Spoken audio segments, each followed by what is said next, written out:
A cat's coat is his crowning glory, and it can tell you a lot about his overall health, too. While cats are very tidy animals and do their best to keep clean, sometimes they need a little extra help.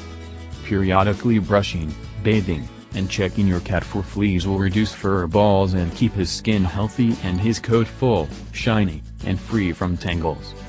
Part 1. Brushing your cat. 1. Check your cat's coat often. A cat's fur coat is a gauge of his overall health and should have a natural gloss and spring. However, dirt, oils, and other things can cause its condition to deteriorate. Give your cat a once-over 1 or 2 times a week.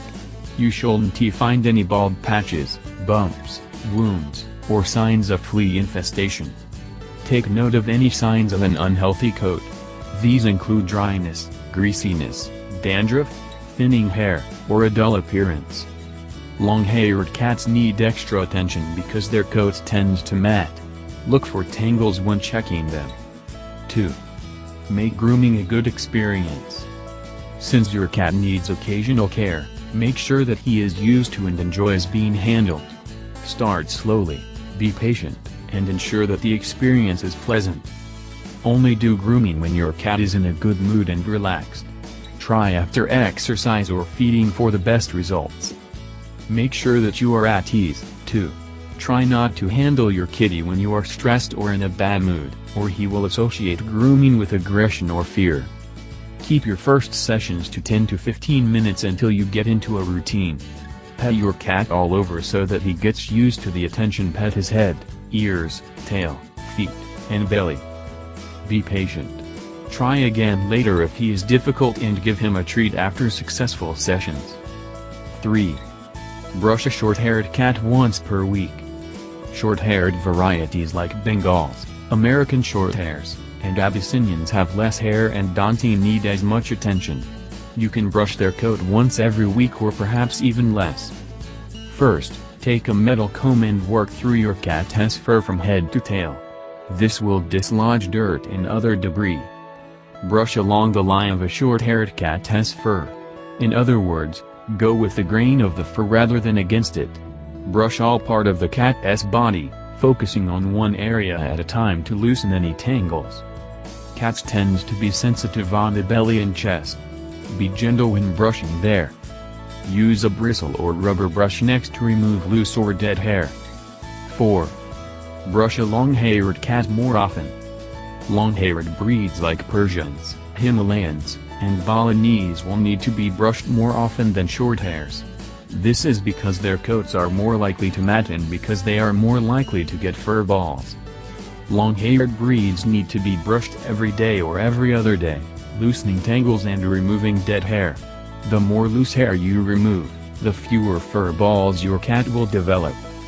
Start by brushing the cat's belly and legs. Tangles tend to form in these areas especially, so be sure to untangle any knots there.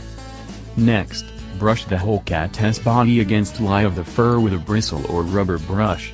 Push the hair upward toward his head and, when you are finished, back down. To get the tail, make a part down the middle and brush the fur out on either side. Shake some talcum powder over difficult tangles and try to loosen them with your hands. Or, consider using a mat splitter. 8 severe mats should be removed by a professional groomer or your vet. 5. Feel and look for irregularities. During each grooming session, keep your eyes open and run your hands along the cat's body to feel for things that shouldn't be there. This is both for good grooming and for health. Feel for hidden tangles, but also for bumps or signs of ticks or fleas. Specks of blood can be a giveaway. Lift the cat's tail and check its behind. You can cut away any fur that is matted with feces with scissors. Look particularly for tan, rice-sized objects near the anus. These are tapeworm segments and indicate that your cat has a tapeworm infection. Part 2. Bathing your cat. 1. Don't overbathe. Cats self-clean and are usually more than able to take care of themselves. Your cat may need some extra cleaning if she has gotten into something dirty or smelly, but you should usually limit her baths. Bathing can dry out your cat's skin. Frequent baths can also change the oil gland levels, which may worsen her coat condition. When you do give a bath, go easy on your pet by using mild, cat-safe shampoo. 2. Use good sense and timing. Cats famously do not like water. That said, pick a time as with brushing when your cat is in an easy, relaxed mood. Often the best time is after some play or after a brush down. Some groomers recommend trimming a cat's claws before you bathe her, which can save you some pain if she does not take to the water. You may also want to wear rubber gloves. Lay down a rubber mat in the sink or rub. This will help the cat keep her footing and prevent slipping. 3. Draw the bath. You can use a plastic tub for the bath or a sink, depending on your cat's size. Fill the basin with 2 to 3 inches of water. Then, carefully lift your cat and set her in the tub. Make sure that the water is not too hot. It should be lukewarm and not uncomfortable to the touch. Don't overfill the basin with water. The cat should be standing, not swimming, in the water. 4. Wet and lather. Begin to wet the animal all over its body. You can use a spray hose if your sink has one. Otherwise, you might also try a spray bottle or even scoop water over the cat with a plastic pitcher. Apply some shampoo to the cat's coat and start to work up a lather. Massage the shampoo into her fur from head to her tail, avoiding the eyes and face. To ensure a mild solution, mix 1 part cat shampoo with 5 parts water. Many cats do not like being splashed with water in the face. To avoid a tense situation, use a wet washcloth to clear your pet's head. 5. Rinse and dry. Once you've got a good lather, it's time to rinse. Flush out the shampoo with plain water, again lukewarm, from a spray nozzle or pitcher. Be sure to get all of the solution, as leftover shampoo can irritate the skin and attract dirt. Wrap the cat in a large towel to dry and put her in a draft-free place. Long-haired cats will probably need a combing or brushing after a bath, to prevent tangles. Be sure to give your cat a treat after a bath to reinforce the experience. Reduce her anxiety and fear as much as possible. Part 3. Getting rid of fleas. 1. Look closely. Note any signs of movement on your cat's fur or any changes in behavior, like frequent scratching. These and other factors can signal that he has a case of fleas. Flea bites feel itchy. A cat with fleas may scratch or bite at its coat frantically in an effort to get relief.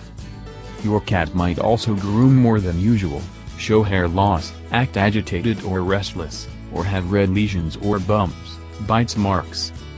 Fleas also leave feces, which will look like black peppercorns in your cat's coat. 2. Comb your cat with a fine-toothed comb.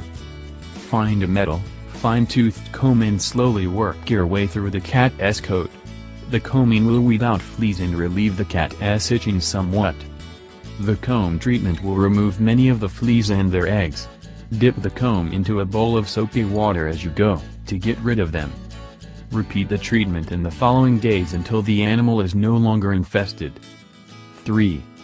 Wash the fleas away. Another option is to give your cat a bath and to flush the fleas out of the coat. Proceed like you are giving the animal a normal bath, but use a shampoo that repels fleas. Fill a basin with a couple of inches of cool, soothing water and place the cat in it. Apply a shampoo, ideally one that is known to repel fleas like cedar, eucalyptus, lavender, or citrus. Some people also think that apple cider vinegar is effective in getting rid of fleas. Comb the cat with a flea comb after the bath and repeat the process daily until the fleas are gone. 4. Use spot treatment medication. Spot-on flea meds are pesticides and should get rid of a pesky flea infestation. Since cats clean themselves by licking, they are safer than sprays or dusts that have to be applied to the whole body. Talk to your vet about spot-on products. She will be able to advise you and maybe provide a brand like Frontline, Advantage, and Stronghold, Resolution. Ask for instructions about how to use the product, where to put it, how often to apply it, and how much to use. 5. Prevent future infestations. Your cat is normal, healthy, and happy. Why worry about fleas or other parasites? Well, even a healthy cat can become a host. There are steps you can take to protect him from a future infestation, however. Give him periodic flea baths. There are medically treated shampoos that either kill or repel fleas on contact. You'll have to rebathe him about every 2 weeks. Get your cat dewormed, as well. Fleas are natural carriers of tapeworms. Your cat can easily swallow a flea infected with a tapeworm larva and end up with a bad case of worms. Clean your house and carpet, especially if you are dealing with case of fleas. Vacuum the floors, carpets, and furniture every day, and wash sheets, fabrics, and covers that the pet touches at least once a week, in hot water.